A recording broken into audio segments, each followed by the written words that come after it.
What's going on?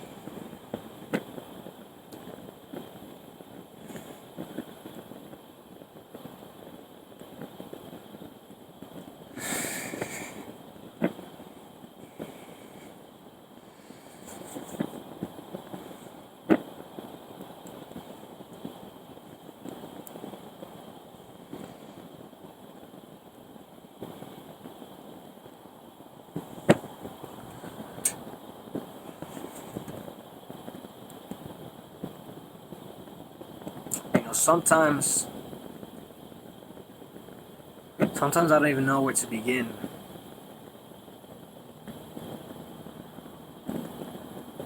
There's so many things going on up here. I'm thinking so much. Sometimes I feel like I'm too smart for my own good. Like, I feel inadequate because I know too much. It's like I should feel or know less. It's like sometimes I feel like I don't want to know the things that I know. Like I'm too smart for my own good. There's so many things that I know that I can excel at that I don't know where to begin. And it's like I get lost in this process of not knowing. But it's funny because I know that I'm a creator and that ultimately the power is in our minds, in my mind. I have the power in my mind. So what is it that despite knowing this, despite knowing, or in a sense having the key, knowing the knowledge intellectually, how come I still falter in that way and I let my mind use me? Why is that? And so I feel like that points to something greater, that it's not enough to intellectually know the things that we think we know, but rather there comes a different knowledge, a knowledge from experience. And so the things that we communicate with words are not limited to just that, but they also relate to an experience, something that we have known to be true through our experiencing of it. And that's when the definition of God completely changed for me, because God went from having been only familiarized through word. Now God all of a sudden became an experience. I was experiencing God rather than knowing God.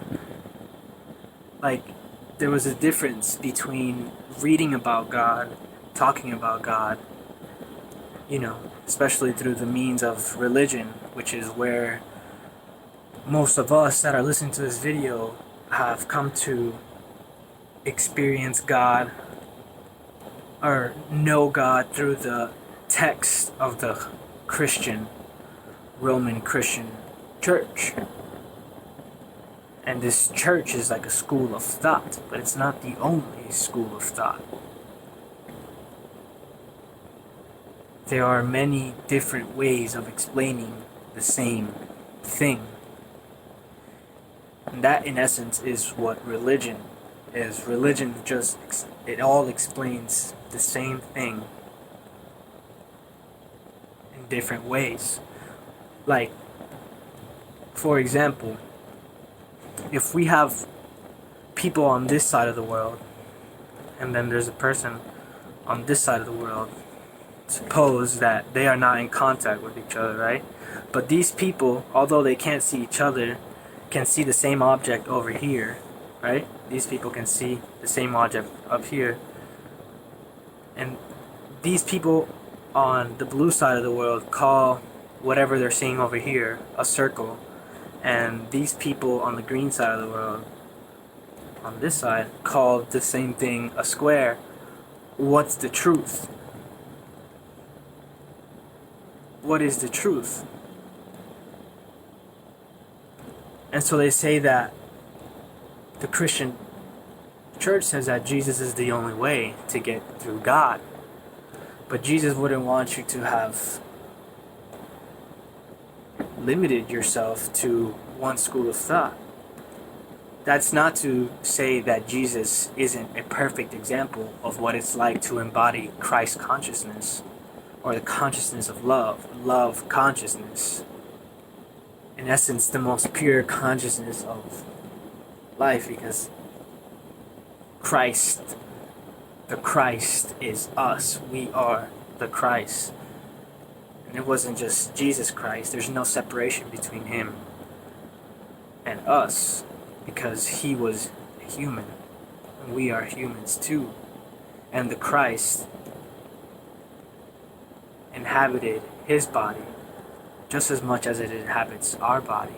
It's only a matter of how much we let it reside in our body, and therefore channel it.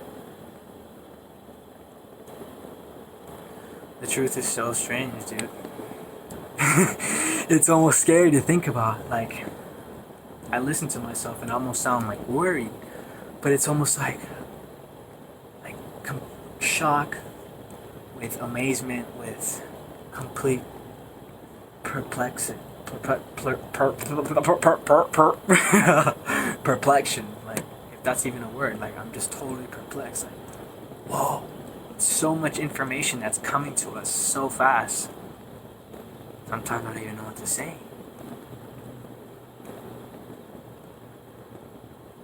That's why I'm making this video, because I have nothing to say. Oh man.